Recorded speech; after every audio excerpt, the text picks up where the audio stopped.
Hello and welcome to PM Personality Profile. My name is Nana Ansakwao, the fourth Chief of the Little Republic of Akwamu Dumasa. Need I say that? Now, every weekend, every Friday, repeated on Sunday, I bring to you a personality and then we talk about where they were born, how they grew up, their love, their passion and everything. But this guest, I guess if I may term it, I'd say it's a reality profile. Why do I say that? Well, this is an established man who built his own reality company in the United States, was doing well and decided to let it all go, come back to Ghana, get into politics and see if he can make a change from inside rather than from outside. And so one who asks, did all the sacrifice pay up? He came in and joined the NDC. One would say, why NDC and not MPP? Why MPP, not NDC? Why would say? But now the MPC comes into power, and after 4 years, he has to go back and start all over again. So we just need to sit down and find out from a man who came in and now gone out and said, what could he have done different? What should Ghana do different? Has he got any regrets in giving up all his luxury life to come and see if he could make a change? Well, my guest today is Ambassador Daniel Osei, who was the General Consular to Dubai for Ghana, who's now in Ghana. I just want to sit down and have what I call a reality profile. Folks, don't go away. It's going to be a very, very intriguing interview.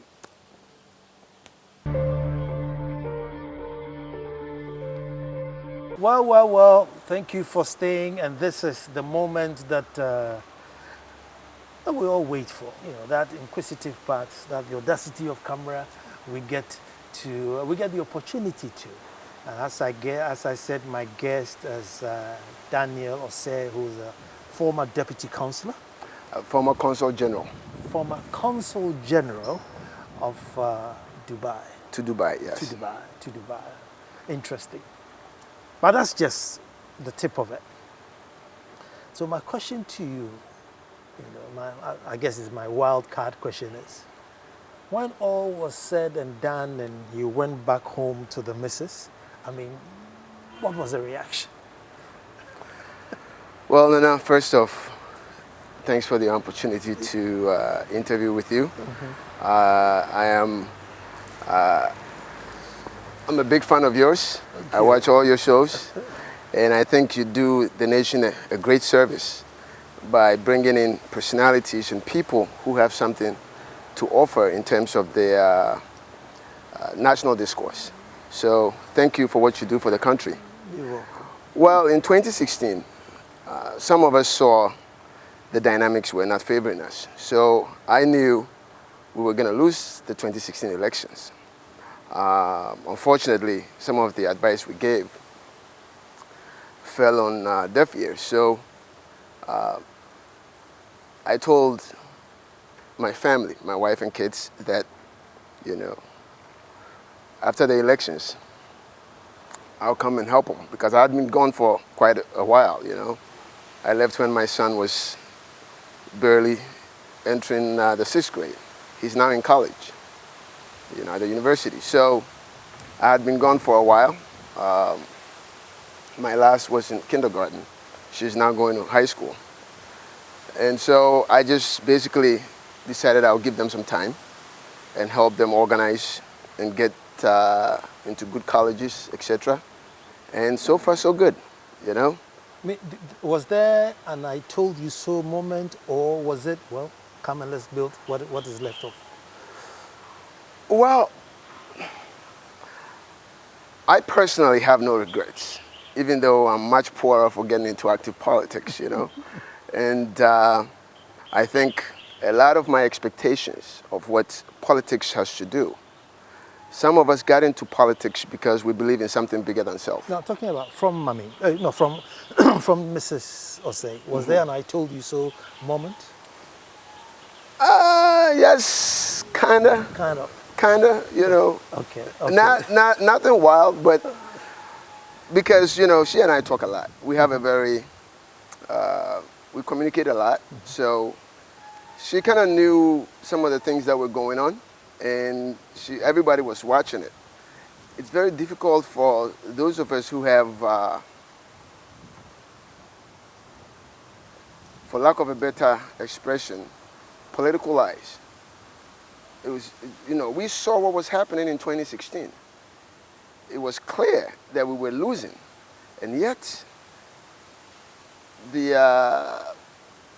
couldn't get anybody to listen, to caution. Everybody was saying that, oh, you're winning, the president has won already, blah, blah, blah.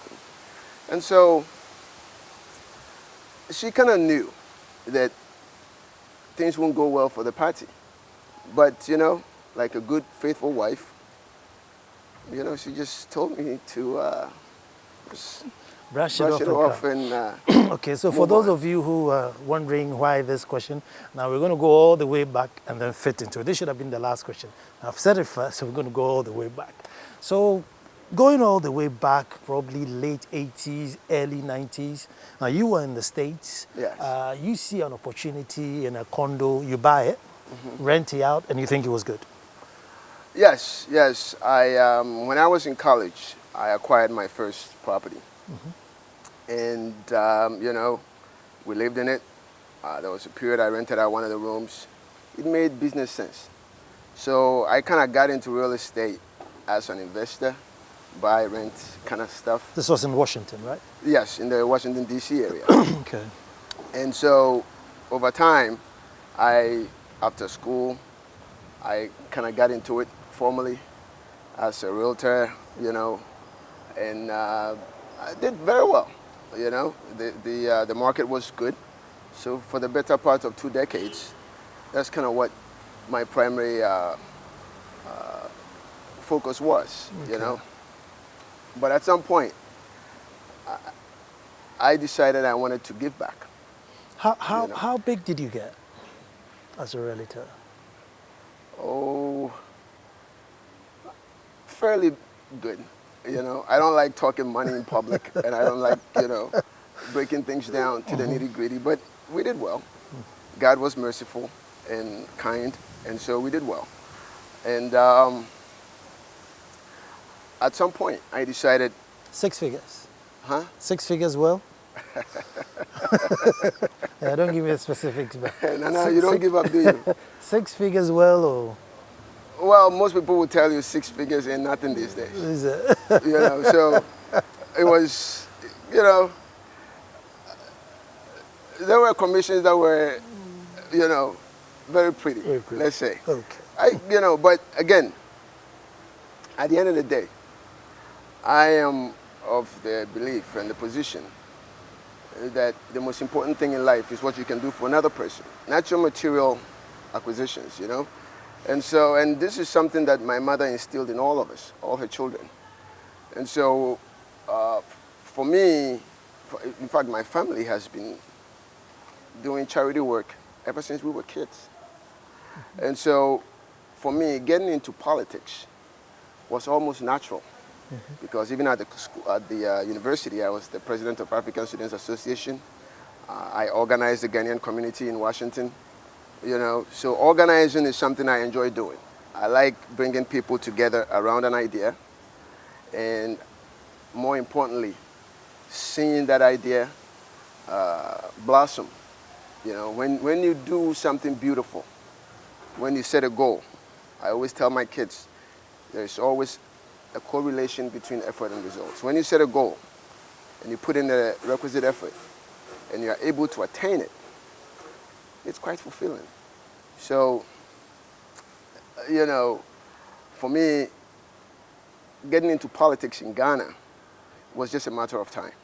So what I mean, look, you built up this realtor thing, it's going well, you and your wife and the family. So what you said, honey, I'm going to let it all go. I'm going into Ghana to go and see what I can give back in politics or through politics. Well, it was a bit more, it wasn't as straightforward as you just narrated. But she always knew I enjoyed politics. Not so much as the banter, but the opportunity to do something meaningful with power. Because you see, I truly believe, Nana, if you're 35 years and older, we are at the greatest generation Ghana has ever produced.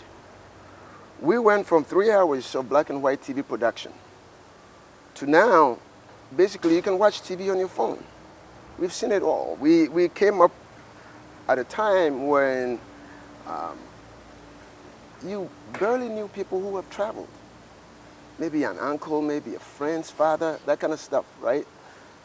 Today, all your friends have traveled, right? Most of your siblings and your inner circle. Don't even look forward to traveling. You know, many people know, so we've seen what's possible. And I think each successive generation has given something back to the country. If you look at what Nkrumah's generation did, if for nothing, they gave us independence. If you look at what the military interventions did for us, you know, you can argue it whichever way you want. But as a result, we have the Fourth Republic, which is very, very important, right? So what's at stake, Nana, is what are we willing to do? What is our quota? What are we willing to do to help change our country? And it seems to me that for all the talk, for all the complaints, if we're not careful, we will abdicate our generational responsibility to help change this country. And that shouldn't be the case. We have what it takes as a generation to seize the opportunity, to seize the fierce urgency of now, and help transform this country fundamentally. Because the truth is, Nana, our political culture, as we know it, is not working for us.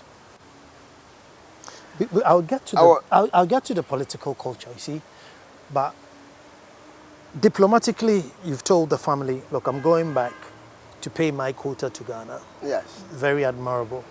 Now, you on Ashanti, rich Ashanti, staying in America. So presumably, if I were to go into the ballot box to guess, I'll think, oh, then you'll say, oh, come and join the MPP. You know, but you come and then you go to the NDC. I mean, may I have the audacity to ask why? Not that there's anything wrong, but I mean, out of the two, why this? It's a long story, but I will try and... yeah, cramp it up, because I have too many questions for you. You know, what attracted me to the NDC, you know, there are people who say things like, I was born into NDC, I was alive before NDC was formed. So I was not born into it. It was a decision to get into it. And the most appealing thing for me was the ideology, the social democratic ideology, which basically addresses government's responsibility towards the most vulnerable in society. That is what social democrats are supposed to focus on, making sure that the system has elements of fairness so that the least amongst us, the most vulnerable in society, can get a fair shake. And so for me, that was my biggest attraction to the NDC party. I had done some, you know, in and outs in terms of activities with the party, but I would say that what attracted me to join the NDC was the social ideology, the democratic ideology, you know. But then one would argue that the NPP has done more social ideology programs than the NDC. I would also add that in as much as I was attracted to the party because of that ideology, what I discovered as the political practice from both sides is not one that focuses on the people. The political class in this country do not care about the ordinary citizen. The political culture is endemic with corruption, so that your politician, your average politician, goes into politics solely to make some money and self-preservation. And that dynamic must change, you know? I want Ghanaians, especially political leadership, to understand something. There is no dichotomy between good governance and doing well. But more importantly, we cannot lift up our civilization. We cannot advance this nation if we don't change our political traditions and culture. If we don't, stop the corruption, the ineptitude, the mediocrity, we cannot advance. And so it's a conversation that we're going to have with the entire country. I mean, how, if you came or if you come and join one of these two parties, I mean, two things will happen. Either you quit or it consumes you. Yes. The other thing is you can then come and start your own tradition, which won't fly. So what do you do? So I first of all, I would say that I'm still NDC. I have not changed my political affiliation or anything like that. And but what I believe is important, right, is we as a country must recognize that we don't have NDC Ghana and we don't have MPP Ghana. We have one Ghana, right? So what are we willing to sacrifice for the things that we want for that one Ghana? What are our goals for this one Ghana? Right? And I think we must endeavor to articulate exactly what we want and put in place the right power structure, if I may, the right people in office, starting at the electoral areas. There is an upcoming assembly election. People need to start talking to the assemblymen. There has to be a national conversation on where we, the citizens, want this country to go. Because the status quo is not working. And if we want to stay where we are now, we can expect one of two things, right? And we have to use history, Nana, to guide us also. If you look at the American Revolution, if you look at the French Revolution, if you look at all the problems they had in Europe, right? And if you look at what happened in our sub-region, Sierra Leone, Liberia, and even with the Arab Spring, the one thing they all have in common is the glaring dichotomy between the haves and have-nots, between the political elites and the downtrodden. And when that divide gets so big, there's only one thing that always happens, which is an implosion. We must avoid that. We can't go back to an era of, disruptions, etc. So we're going to have a conversation with the nation to learn about their needs. There's real hardship, Nana. When I came to, when I got involved in active politics, I went to live in the bush, and I organized in their front place.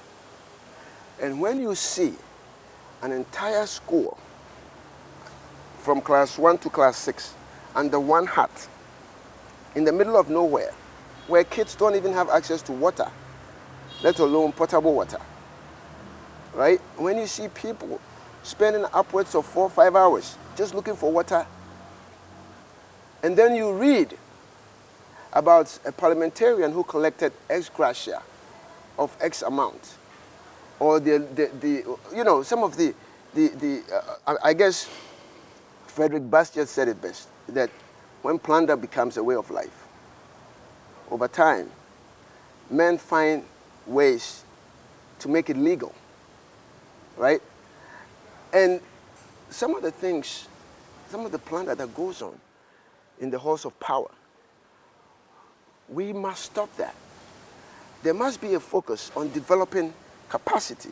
There must be a focus on developing the youth so that we don't have the kind of disruptions that we saw in the Arab Spring or, in Sierra Leone and Liberia, etc. Right?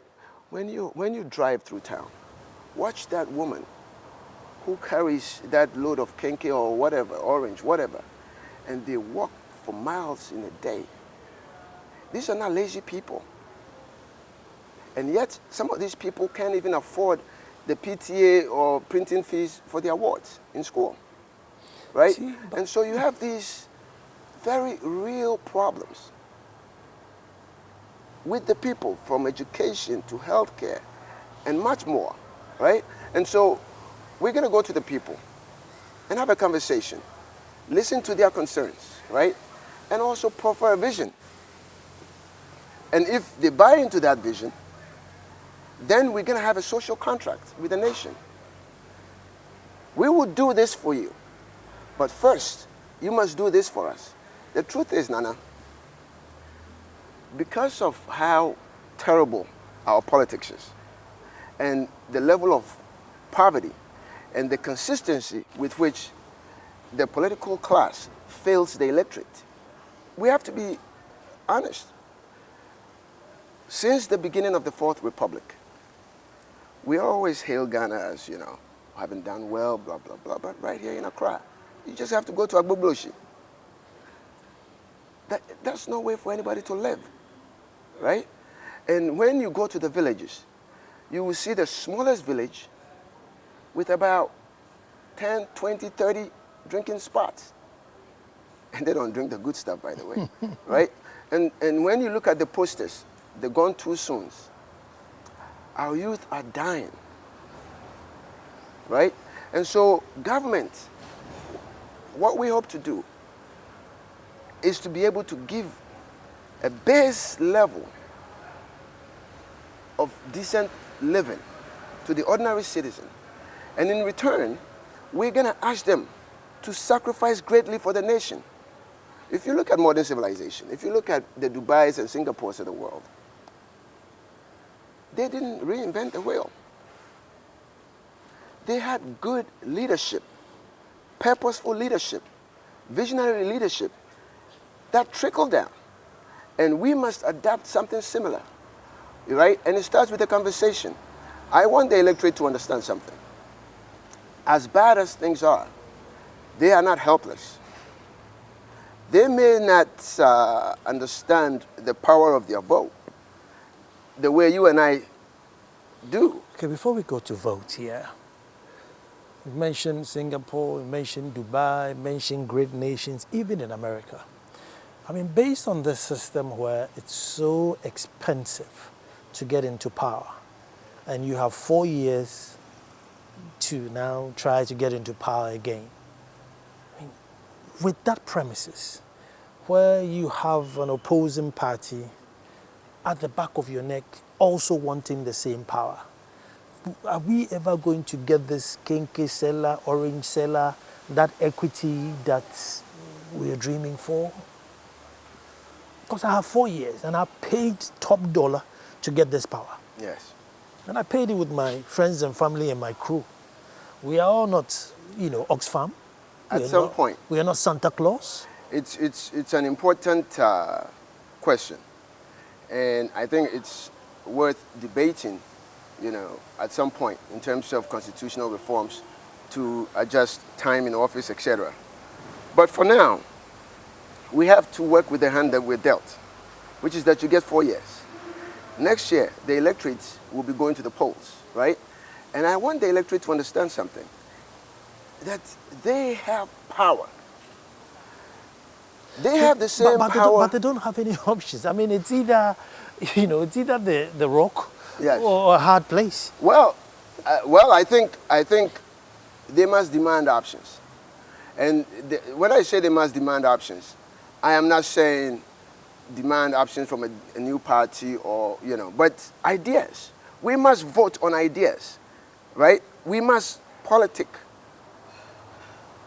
around ideas. Where do we want to take this nation? Nana, for what it's worth, many of us have more yesterdays than tomorrows. I want my tomorrow to count for having done something for my country. Mine.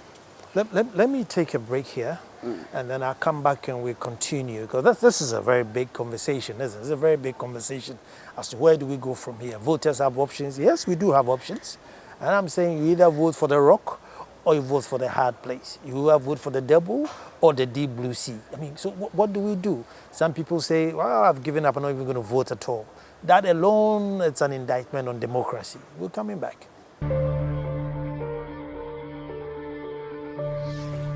Well, thank you very much for staying. And this is a different sort of personality. Apparently this is a reality, you know, a reality profile. If you ask me, that's what I'll call it.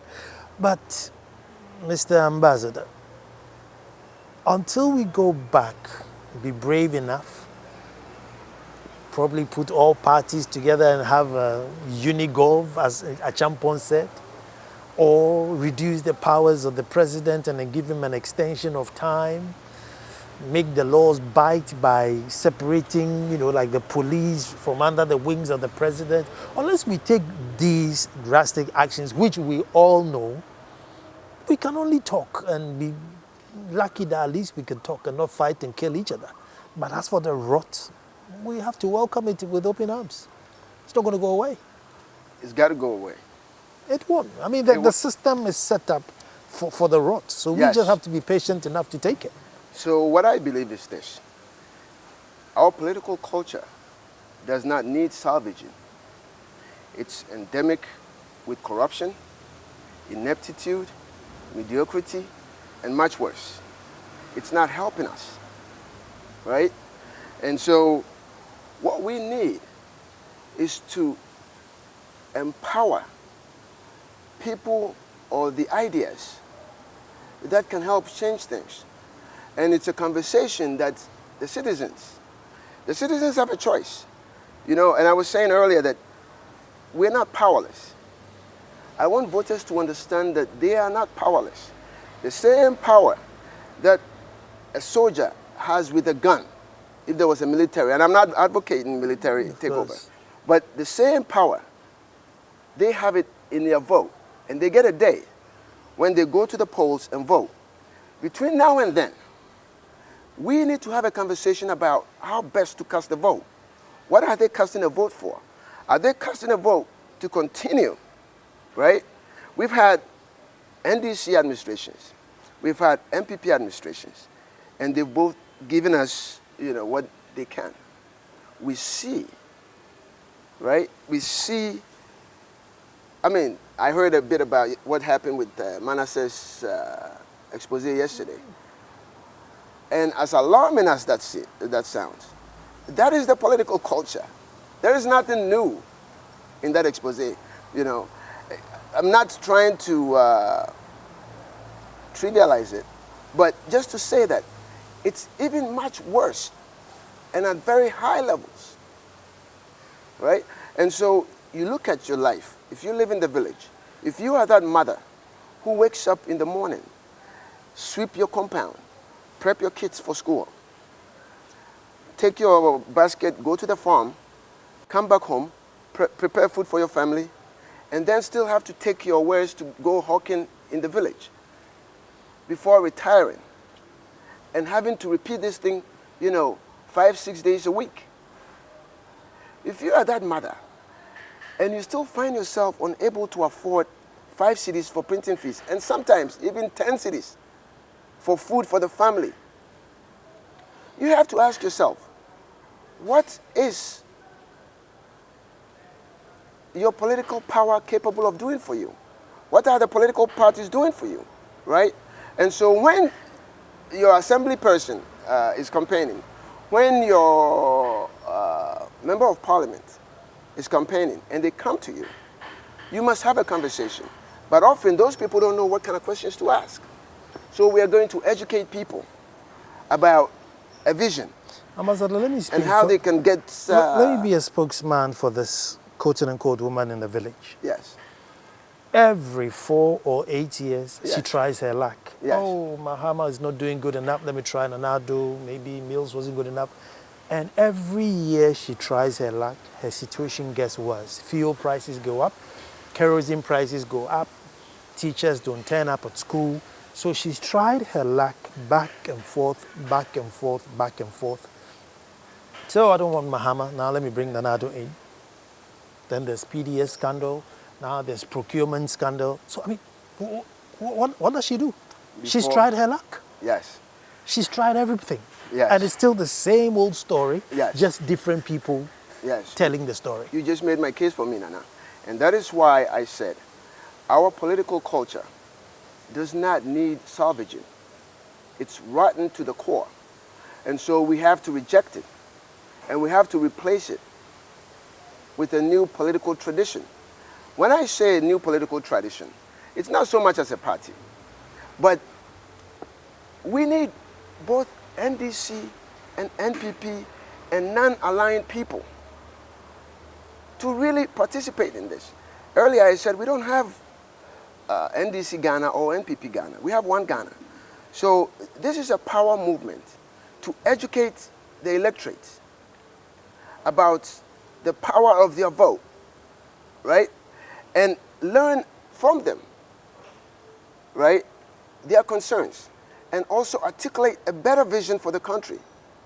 And if they are willing to support that vision will include giving them a base standard of living in a decent life, a decent, dignified life, right? So that you're not concerned about, your aging mother not being able to afford 10 cities medicine and that kind of, smallness, right? So we want to solve problems. Government's responsibility is to solve problems. We know some of their problems, but we're going to have a conversation with them so that they can also tell us more of their problems. And we're also going to share with them our vision for what is possible for the country. And ultimately, go into a social contract. Because what you said is true. They've been doing it every 4 years, right? And they're not getting anything for it. In many cases, things are getting much worse, right? And so it's going to be a give and take. I am of the strong belief that we must empower our youth and create employment. That is only possible when you have a strong economy. And so we must also make sure that we are empowering the business community with big ideas, not buying and selling contracts. Big ideas for good infrastructure work that uses ingrown capacity. We must build our capacity. Every time I hear things like, oh, we need housing, so the government is out there negotiating with STX or some foreign company to come and build homes. Look at Greta. Greta is putting up marvelous buildings all over the country. You look at what some of the builders are doing here. Why do we even have to go and discuss affordable housing with foreign entities? This is the way things are done because that is the easiest way to basically do the chop under the table nicely, right? But we have to understand something. When you borrow $100 million and about 60%, 60 million is profits, right? Or chop. The greedy politicians, they ship their families and children abroad. So they must ship all their monies abroad, in dollars, blah, blah, blah. The foreign companies also ship the money out. If we build capacity, if we empower Greta, for instance, to do all our affordable housing work, guess where the profits stay? They stay here, and they help our banks become more liquid, right? And it will trickle down to making sure that interest rates are also contained. So there are real things we can do. When you drive by cantonments, you see the American embassy. You've been on the ground, and then when you come, I'm amazed that, number one, you went to an area that wasn't an NDC stronghold. And, yes. You were in the bush and you were gathering, and I guess you're doing that with your own money. Yes, most of it. Since you don't give figures, I'm sure it was a lot of money. So let's just say I even had to sell properties to support that. So let me multiply that, because there may be other people who also use their money. So let's multiply all that. The multiply effect, yes. Multiply effect. And then eventually you get power. Are you saying you guys are Oxfam or Father Christmas or charity, NGO? You need to get these properties back. You need to go and account back to your wife. And that cannot be done based on your monthly wages in whichever position you happen to get. That's number one. Number two, all the people campaigning cannot be in office, so there should be an offshoot or something to help those who helped. He can be a minister, he can be an ambassador, so he can get a contract Yes. to do something. So until we change the way in which people get to power, how dare we go and ask for good governance? It's an important point. And because you used me as an example, allow me to give you a little background of how I did mine. Sure. I agree that the way politics is done now is very expensive, and so people try to recoup. I didn't go into politics to make money. I didn't even go into politics with the idea of recouping money.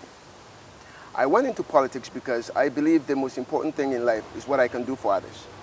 And whereas we do stuff. I was telling you earlier that my family has been involved with charity work since I was a kid, My first property I bought in Ghana was in '89.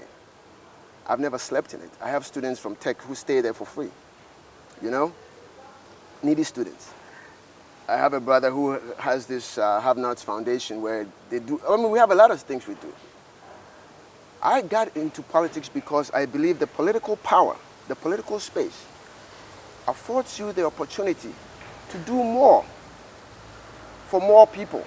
For instance, whereas, as I just gave you the story of this free hostel for students, at any point, we have some 15, 20 students staying there.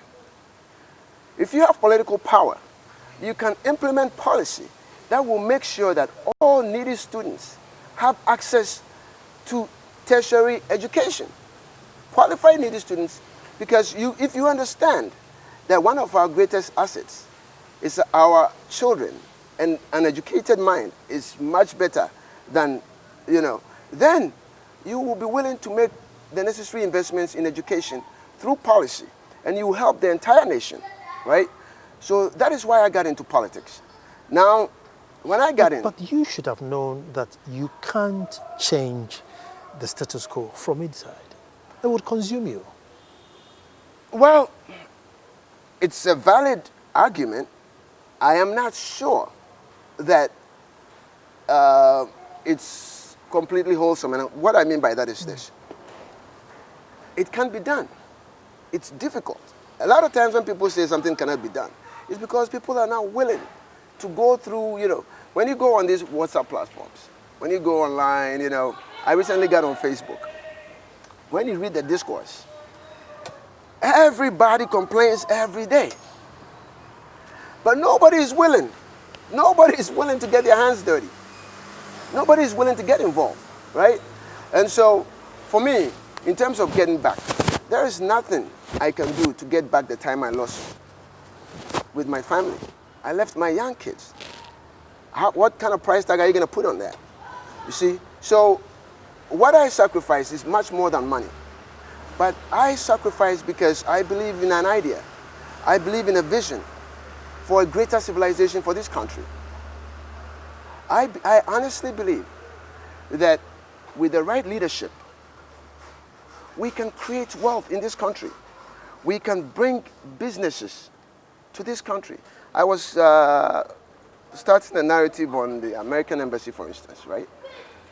You look at the embassy, most of the works were done with people with security clearance by the Americans. And American companies are there. You look at us, all our national security infrastructure were built by foreigners. You look at our military headquarters, right? It was built by the Chinese.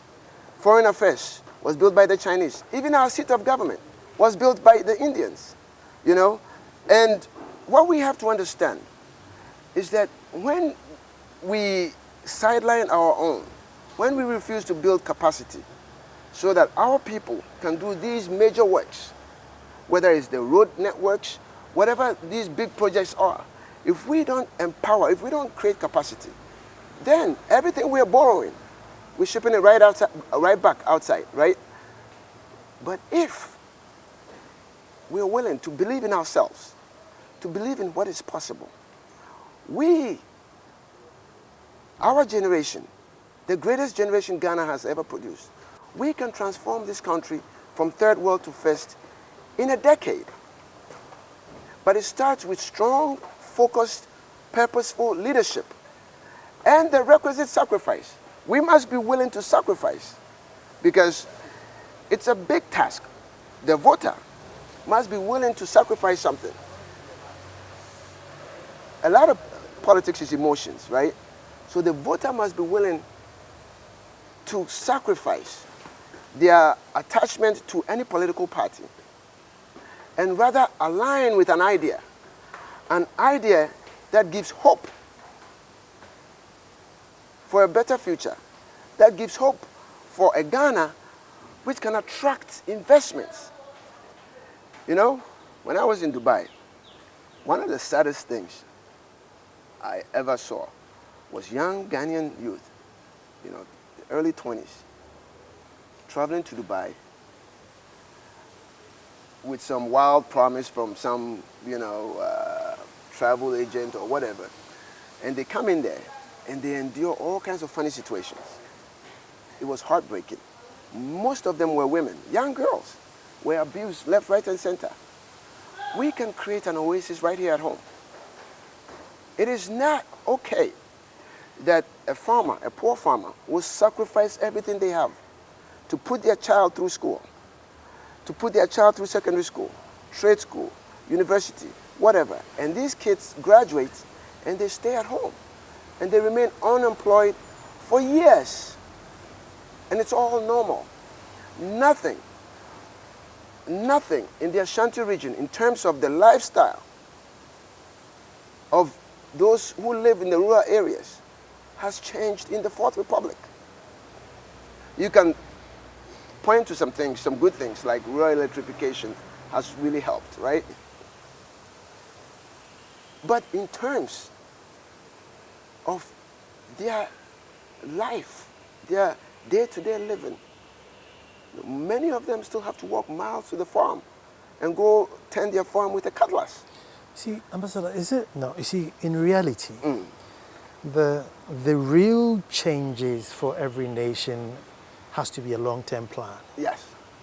Now, back to my same old thing. If I've spent in excess of about $20 million collectively, I'm not even conservative, that's how much it would take a party to come into government. And even if you miss the first one and you have to do again, you're talking more dollars.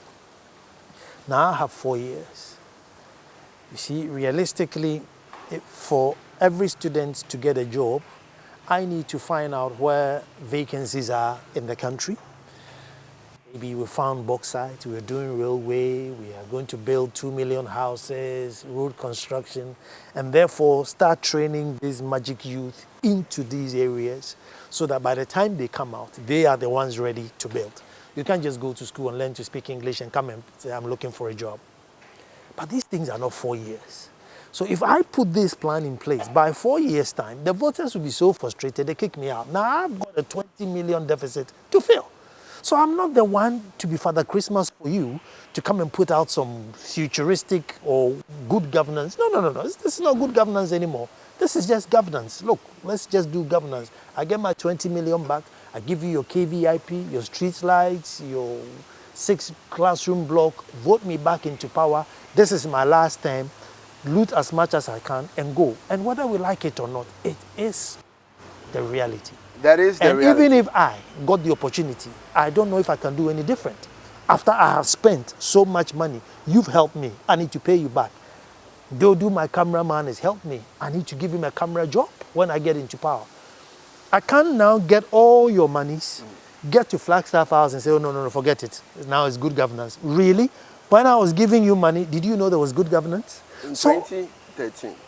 So if we don't have a system where the stakes to get into power are drastically reduced, we must be prepared to take what we're giving.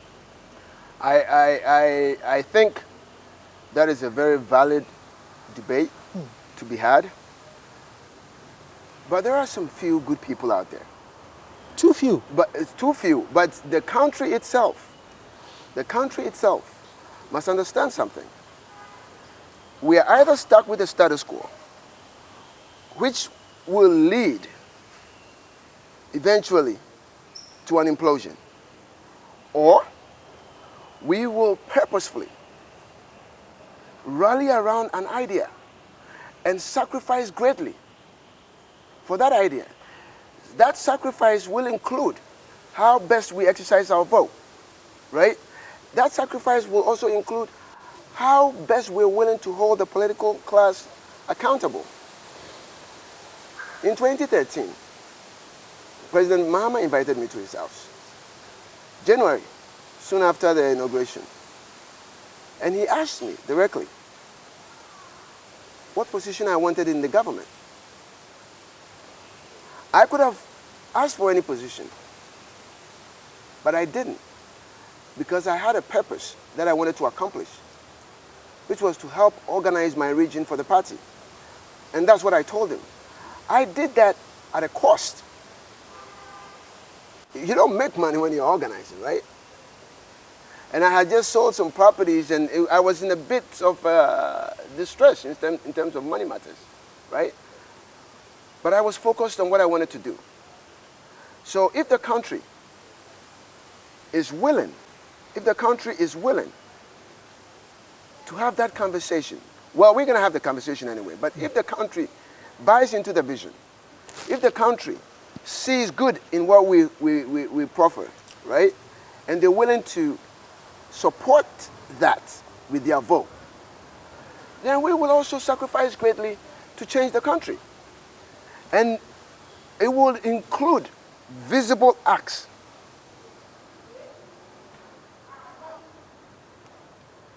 Clamping down on corruption. And we will use the best the nation has to offer.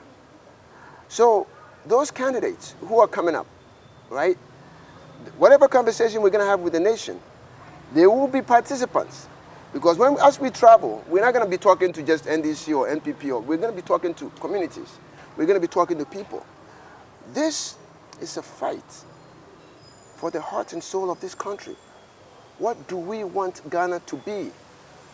Are we content with, politicians who think it's convenient to go contest a position in a stronghold, win the seat or win the Flagstaff House, and just go in there, amass wealth, ship their kids out, ship their wife out, ship the monies out? Are we content with that? We see their photos on social media when they splurge on themselves and their kids, showing off their mansions and their toys. We see that. They put their photos on social media all the time. And we also see the problems in the country. We see the dire poverty. We see the disease. We see the lack of opportunity, the unemployment. We see all the hardships people go through in their daily lives in the country. And so what are we willing to do? Do we want things to change, or we're comfortable? And so we're going to have to sacrifice. Okay, so you see, you've mentioned the power of the vote, the power of the vote, the power of the vote. Now, since one man has one vote in present-day Ghana, and it's 50 plus one vote, you are going to end up electing the most popular person at every given time. Now, I'm telling you that there are certain people, and this may sound very, very controversial, who cannot be entitled to one vote. Look, I've seen people openly defecating by Cape Coast Castle. Cameras will come and they will say, we don't care. This is where we want to do our business, and they have a vote. Yes. For what? But you see, we don't have the courage to tell this person that, something, you are too, quote unquote, unwise to take a decision in who rules this country. Yeah. But he has a vote. Yeah. And he could be the plus one who gives you a president. So until we sit down, and since you're talking about new culture, be realistic and say, listen, if you're going to be part of this college, you better be wise and be a nation builder and not a nation destroyer. Then, unfortunately, it will be difficult. I want to take a break and then come back. And then also, Ambassador here was one of, JM's hardest critics. Very, very hard on JM. Unfortunately, JM comes back into the NDC. He's still an NDC member. So I'm wondering, How do we join the two? So I have two hard questions for you. Universal adult suffrage, or everybody, one man, one vote. You elect the popular person, and how are you dealing with the NDC now being led by a man that you critique so harshly? Don't go away. Ambassador, you're still an NDC member or party, you're still in the fraternity, right? Yes. Now, when NDC went out of power, you're one of the hardest critics of John Mahama. Yes. Now he happens to lead the party again, you're still a member. How do you bury the hatchet, get back together and build the party together? Thank you, Nana. I think that's a very important question. So, the primary, the presidential primaries, was an opportunity for the party to figure out who was best positioned to lead the party. Mm-hmm. So we had a conversation within the party. I was of the position that the implicit message in the 2016 elections was that the electorate did not want the former president back. And so, because if you look at the numbers, they were very emphatic, and you have the data, so I don't want to, And so I felt that we had a solid group of people contesting. And so we could pick somebody else. And as with everything I do, I put in great effort. And I tend to be more passionate than most people. So I was passionate about it. I discussed it on merit. And then they went for the primaries. He emerged the victor. So I called him. And I also sent him a text to congratulate him. That chapter, as far as I'm concerned, is over, right? He's the flag bearer of the country, of the NDC. And so that chapter is over. What I was saying was principally because I believe that our party, as a political party, our ultimate goal is to win elections, right? And so you cannot repeat the same things and expect different results. And I hadn't observed changes, right? And so I made a case for it. And again, that part of the politics or that era is over. What I really want Ghanaians to start paying attention to is a deep inner voice. I want all of us, again, the greatest generation, I want us to start reflecting on our contribution, on our legacy to this country. When it's all said and done, what are we going to be remembered for? We came in, we got the best education, we got all the exposure from traveling, and what did we do with it? I hope it's not nothing. I hope we're not accused of being that generation that did nothing. And so I want to talk directly to all NDC, NPP, CPP, all Ghanaians. Let us reflect deeply on our current state. Let us think through the suffering of our women, our children. Let us reflect on the large unemployment rate among the youth. And let us ask ourselves, is what we have today working for us? Think about your individual lives. Is the system working? And if we agree that the system is not working, then we must change. And we must be proactive about how we change it. Let me be unfair and ask you a big question and give you 1 minute to answer and roll up. John Mahama being president and failed, coming back, would you say it's the biggest advantage because he's seen governance from both sides, from inside, from outside, and therefore as they count failure as one of the best experiences, would you say it's an advantage to him? Or a disadvantage because, look, you failed, go home? That's unfair, 1 minute. I know two Mahamas. I know Mahama the person, and I know Mahama the president, right? I don't see any advantage in, having lost 2016. I don't see how having lost 2016 can be an advantage. I know he has said that somehow this was an act of God and God wanted us to lose so that Ghanaians will learn, or whatever those excuses are. And he recently, in an interview, actually suggested that he didn't even want to win the primaries, that he wanted somebody else to win, but the party forced him to win and all kinds of stuff. So I will leave the former president to articulate his vision for his second coming, right? Are you willing to support if he calls? If it's in line with my vision, yes. If it's out of sync with my vision, no. Well, we have to get beyond casting votes for parties.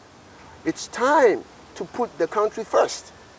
If we as a people can put the country first, I want the electorate to know, I want Ghanaians to understand that we are not helpless. It is not a choice between armed robbers and thieves. It's a choice between what we want and the status quo. So what is supposed to come out of our conversation with the electorate is some kind of direction, some kind of understanding.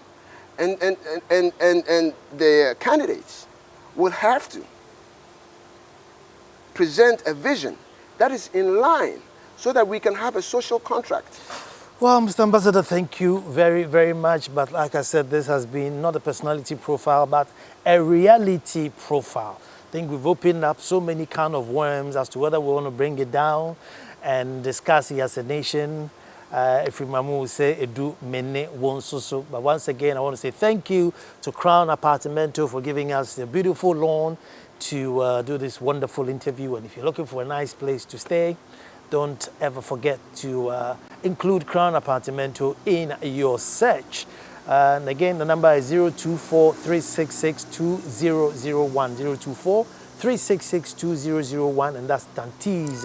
They give me my shirts for the show, so give them and get yourself a nice shirt. Until I come to you next Friday with a beautiful guest, have a wonderful, wonderful week. Thank you for watching.